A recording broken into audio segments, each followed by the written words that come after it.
नमस्कार, मैं हूं कुमार नेहरू और आप देख रहे हैं जम्मू टुडे। कि घूमना फिरना किनको पसंद नहीं है, सब चाहते हैं देश घूमना, विदेश घूमना। लेकिन अगर आप सोचें कि कोई साइकिल से पूरे इंडिया का भ्रमण करे तो कैसा हो और क्या क्या परेशानियां आ सकती हैं, क्या कठिनाइयाँ हो सकती हैं। तो ऐसे ही एक शख्स हैं रवि कुमार, जो पुणे से चले हैं और पूरे भारत भ्रमण के लिए निकले हैं।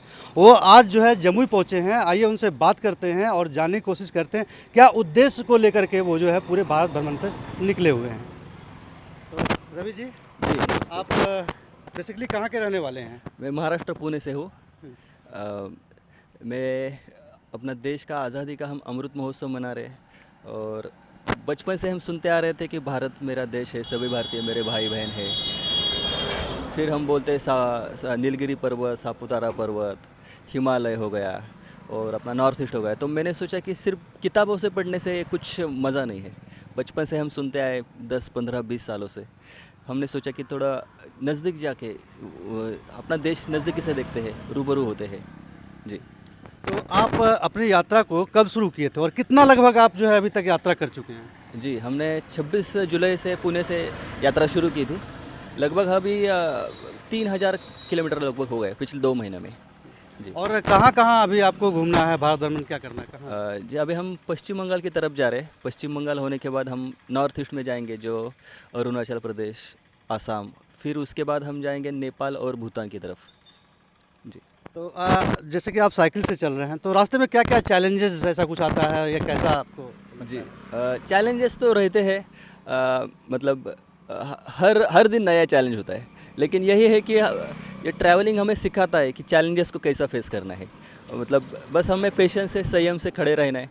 चाहे जो कुछ चैलेंजेस आता है, जो कुछ हमें तकलीफ़ें आती है, वो रूबरू अपने आप कम हो चली जाती है। मतलब ज़िंदगी को एक जो है नया बिल्कुल, ज़िंदगी हो या फिर अभी हमारी यात्रा हो, हर दिन नई नई तकलीफ़ें आती है, हर दिन नए नए चैलेंजेस आते हैं। लेकिन यही है कि साइकिलिंग जो हम कर रहे हैं तो ये ज़िंदगी का एक पार्ट जैसा लग रहा है।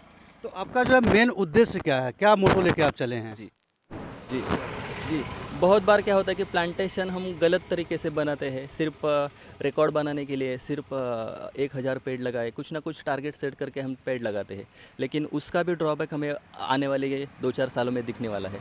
बहुत बार क्या होता है कि हम पेस्टिसाइड्स बहुत इस्तेमाल कर रहे हैं, यूरिया वगैरह खादान जो हानिकारक है, हम उसको खा नहीं सकते, छू नहीं सकते। वैसे खादान हम खेतों में डाल रहे हैं और उसका भी ड्रॉबैक अपने को अगले कुछ दिनों में दिखने वाला है। तो ये हर चीज़ एक दूसरे के ऊपर डिपेंड है। तो हम जो साइकिल से चल रहे हैं वो हम बाइक से भी कर सकते थे, कार से कर सकते थे। लेकिन हमने साइकिल ये माध्यम इसीलिए चुना ताकि वो एनवायरनमेंट का कुछ ना कुछ हाँ, वो सपोर्ट पॉल्यूशन करता है। वगैरह से बिल्कुल, आप लोगों बिल्कुल, को लगे बिल्कुल। कि हाँ, साइकिलिंग करके जी, पॉल्यूशन जी, को जी। बचाया जा सकता है। और एक चीज़ की बहुत बार बड़े-बड़े शहरों में आजकल हो रहा है कि जो यंगस्टर होते हैं, जो नई पीढ़ी है, वो ज़्यादातर मोबाइल गेम में होती है, ज़्यादातर मोबाइल के इसमें होती है।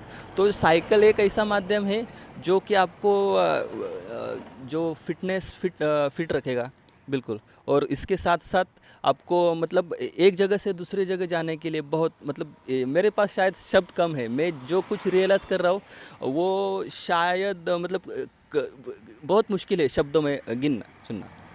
इसके अलावा आप जैसा कि बता रहे थे, आप या तो भूटान या फिर नेपाल भी जाने वाले हैं। कुछ ऑर्गेनिक फार्मिंग से रिलेटेड भी आप कुछ जानना चाहते हैं, तो क्या उसमें आपका जानना? जी, हमने सुना है कि सबसे खुश नसीब देश है, सबसे हैप्पीएस्ट कंट्री है भूटान। तो ये एक भूटान के बारे में एक क्यूरियोसिटी थी, तो हमने भूटान का थोड़ा सा मुआयजा लिया कि क्या-क्या है वहाँ। तो पिछले 2-4 सालों में वहाँ ऑर्गेनिक फार्मिंग बहुत अच्छे तरीके से बढ़ रही। जो हम पेस्टिसाइड यूज़ कर रहे हैं, जो कुछ हम यूरिया वगैरह यूज़ कर रहे हैं, वो वहाँ पे अभी हमने जो कुछ हमने अभ्यास किया उससे पता चल रहा है कि वहाँ पे बिल्कुल ना के बराबर होती है। जो कुछ हम प्लास्टिक वगैरह इधर-उधर फेंकते हैं, जो कुछ हम गलत सलत चीज़ें करते हैं, वो वहाँ पे बिल्कुल ना के बराबर है। तो वही हमें क्यूरियोसिटी है कि भारत के इतना नज़दीक होते हुए भी ये देश सबसे हैप्पी कैसा है। और एक चीज़ की अगर डिप्रेशन के मामले में हम देखा जाए तो भारत का लगभग टॉप 6 में छठवां नंबर है, टॉप 10 में छठवां नंबर है। तो अभी अभी तो हम कुछ चीज़ों को हमें इतना ये नहीं हो रहा, सीरियसनेस नहीं है, लेकिन और 5-6 सालों में बहुत चीज़ें बदली होने वाली है। अभी हम इतना ट्रैवल कर रहे हैं तो कुछ कुछ चीज़ों का हमें अंदाज़ा हो जाता है कि 5 सालों के बाद जम्मू ऐसा होगा, 5 सालों के बाद दिल्ली ऐसी होगी, 5 सालों के बाद बिहार में क्या क्या बदलाव होगा। बिल्कुल, बिल्कुल। तो एक पॉजिटिव नोट से हम ये भी है कि बहुत सारी चीज़ें भूटान से भी हमें सीखनी चाहिए। हम बिल्कुल पॉपुलेशन में बहुत आगे है, बिल्कुल हम एरिया वाइज बहुत आगे है, लेकिन हमें बहुत चीज़ों के ऊपर काम भी करना पड़ेगा। जी। और प्लास्टिक के ऊपर क्या आपका विचार है? जैसे कि आप बता रहे थे प्लास्टिक के लिए भी हम अवेयर करते हैं, सिंगल यूज़ प्लास्टिक बिल्कुल, बिल्कुल। वगैरह को आप चाहते हैं कि बैन हो, तो क्या उसका जी, जी, जी, जी। वही एक एक कि अभी हम कोई भी बड़े सिटी में जाए, तहसील में जाए, डिस्ट्रिक्ट में जाए या फिर गांव लेवल में जाए, जब कभी अपने कोई फेस्टिवल होता है, जब कभी एक भंडारा वगैरह चलता है, तो हम ड्रोन लाते हैं, प्लास्टिक के ग्लासेस लाते हैं, या फिर चाय पीने के लिए हम प्लास्टिक के ग्लासेस यूज़ कर रहे हैं। लेकिन एक बैड न्यूज़ एक ऐसा है कि जो जो कोई नई माता जी होती है, आजकल उनके दूध में भी प्लास्टिक पाया गया है। तो ये बात अभी अभी मतलब मैंने जब हमारी यात्रा शुरू की तब हमें जानकारी मिली। तो ये बात तो मतलब इतने डीप लेवल में गया है कि अभी अगर हम नहीं जागे तो फिर आगे बहुत दिक्कत होने वाली है, हर एक को दिक्कत होने वाली है। बिल्कुल जी। तो इसलिए क्या चाहते हैं, प्लास्टिक सिंगल यूज़ प्लास्टिक क्या होना बैन होना जी, चाहिए जी, या जी, फिर जी। यूज़ बे कम करें लोग, क्या फील एक करेंगे? एक बात होता है कि सिंगल यूज़ प्लास्टिक का रीयूज़ जितना हो सके उतना करें। एक तो बात हम बोलते हैं कि यूज़ एंड थ्रो वाली चीज़ें हमने लाई शायद 10-12 साल पहले, लेकिन अभी वो इतना थ्रो हो रहा है कि हर जगह पे अपने को वो थ्रो वाला ही दिख रहा है। तो हमें अभी रीयूज़ का कुछ ना कुछ सॉल्यूशन निकालना पड़ेगा, और बहुत सारे सॉल्यूशन है, बहुत सारे सॉल्यूशन है। अभी हम ड्रोन हो गया, ग्लासेस हो गया, कुल्हड़ हो गया, तो हमें कहीं ना कहीं से, या फिर टूथब्रश का हो गया, स्लीपर का हो गया, तो ये मतलब हर एक चीज़ को कुछ ना कुछ पर्याय है, और एनवायरनमेंट के हिसाब से बहुत अच्छे पर्याय है। हमें हर चीज़ के ऊपर सोचना पड़ेगा।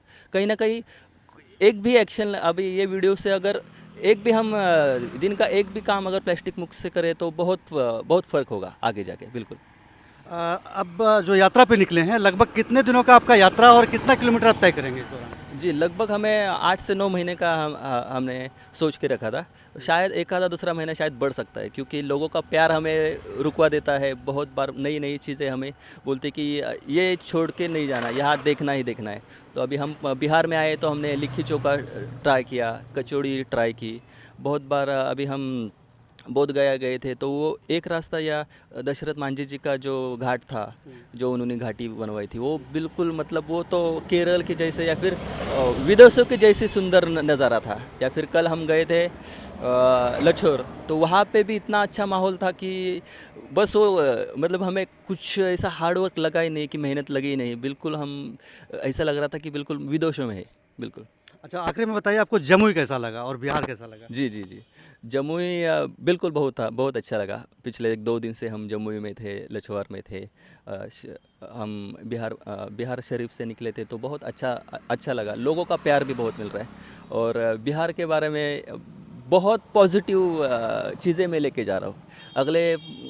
मैं ज़्यादा नहीं, लेकिन बोलता हूँ कि अगले 3-4 सालों में बिहार बहुत बदलाव आने वाला है। जो कुछ माइग्रेशन होता है, या फिर जो कुछ एजुकेशन के बारे में है, अगले 5-6 सालों में मैं बहुत सकारात्मक सोचते जा रहा हूँ कि अगले 5-6 सालों में बहुत अच्छा रिजल्ट आएगा।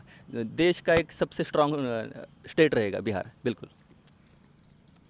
तो ये थे पुणे के रवि कुमार, और जो कि आप जैसा कि देख रहे हैं कि ये साइकिल यात्रा पे निकले हैं, और पर्यावरण से रिलेटेड जो है लोगों को अवेयर कर रहे हैं, और अपने यात्रा में जहाँ भी जाते हैं पर्यावरण से लोगों को सीख देते हैं, सिंगल यूज प्लास्टिक को कम से कम प्रयोग करने की सीख देते हैं, और पर्यावरण बचाने की मुहिम को आगे बढ़ाते हुए ये अपनी यात्रा पर निकले हैं। ऐसे जज्बे को जम्मू टुडे सलाम करता है।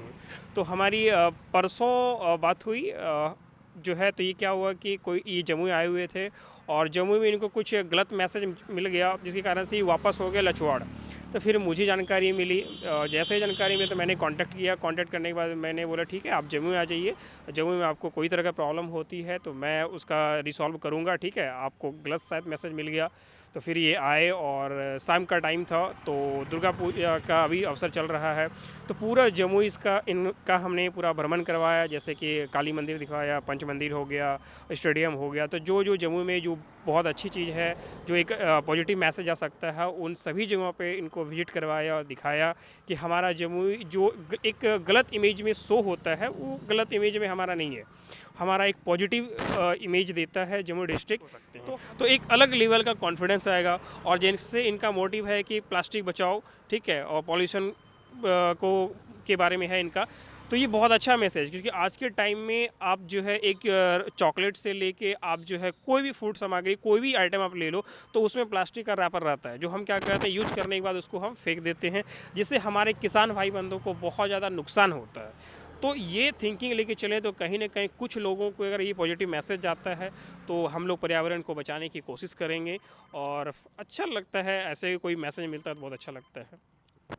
जमुई टुडे की खबरों से तुरंत अपडेट रहने के लिए डाउनलोड करें प्ले स्टोर से जमुई टुडे ऐप। अगर आप वीडियो को YouTube पर देख रहे हैं तो प्लीज हमारे चैनल को जरूर सब्सक्राइब कर लें, वीडियो को लाइक कर लें और नोटिफिकेशन बेल को जरूर प्रेस कर लें, ताकि लेटेस्ट वीडियो की नोटिफिकेशन आप तक पहुंच सके। इसी के साथ अगर आप हमारे वीडियो को Facebook पेज पर देख रहे हैं तो प्लीज वीडियो को लाइक और शेयर जरूर